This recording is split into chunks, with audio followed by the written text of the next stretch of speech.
ئایا فۆرکس بزنسە؟ بەڵێ فۆرکس بزنسە، بەڵام بزنسێکی سەقەتە.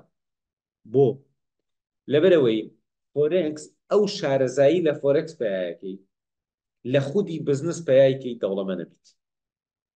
بەڵام خەڵک بۆچی ئەچێتە ناو فۆرکسەوە؟ خەڵک وا ئەزانێ فۆرکس ئاسانە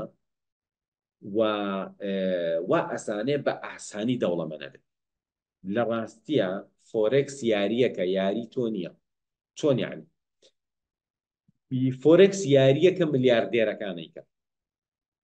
ئەوان ئەتوانن تەحەکومکەن بەسەر نرخی هەموو شتێکەوە، بۆرسەی عالەمی. بەڵام تو ئەچیتە ناو ئەم یاریەوە، دڵی خۆشە بیرێک کردوێتەوە فڵان شت بکڕی بە گرانتر بیفرۆشیتەوە، پارەیەکی کەمت بردووە ئەضعافە مضاعفە قەرزەکەی لە بانقەکانەوە، مامەڵە بە قەرزێکی گەورەیەکەی. ئەگەر قازانجت کرد لە ناکایە کاتێ 30 وەرەقەت دەستکەوێت، ئەگەر زەرری شت کرد لە ماوەی 2 دقە حسابەکەت دائەخرێ و ئەو 200 دلاری دات ناوە ئەڕۆ. ئێمە ئیشێک ئەوەندە وردەکاری بوێ، ئەوەندە شارەزایی بوێت، ئەچیتە ناوی خۆت لە هەر بوارێکی ترا ئەو شارەزاییە بەکاربهێنی دەوڵەمە نەبیت.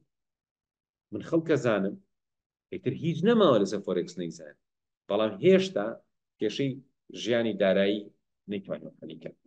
بۆیە من خۆم نەچوومە ناو فۆرکسەوە، بەڵام بەشی پێویست چوون بزانم وەزعەکە چییە. بەڕاستی فۆرکس ئەزانی چۆنە، وزەت هەموو ئەبا، مێشکت هەموو ئەبا، بەڵام شتێکی کەم تایاتێ. باشترین شت ئەوەیە بڕۆی 10 نەفەر بدۆزەرەوە کە خەریکی فۆرکس بن، بڕۆ بزانە چەندێکیان توانیویانە سەرکەوتوو بن. ئەگەر 1-2 بێ مەیکە، چونکە تۆ ئێواتە لە 120، یعنی ئیشێ لە 120 سەرکەوتوو بێ بۆ پشبیتی. ئەگەر لە 10 نەفەر 3 نەفەر سەرکەوتووە مەیکە، یعنی بۆ بچیتە ناو ئیشێکەوە لە 10 نەفەر 3 نەفەر سەرکەوتوو.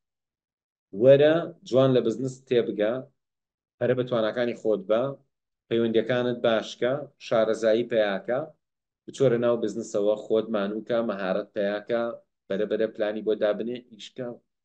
لەوە چێ بتوانین لە ماوەی چەند ساڵێکە ژیانی خۆت و دەوروبەرەکەش بگۆڕ.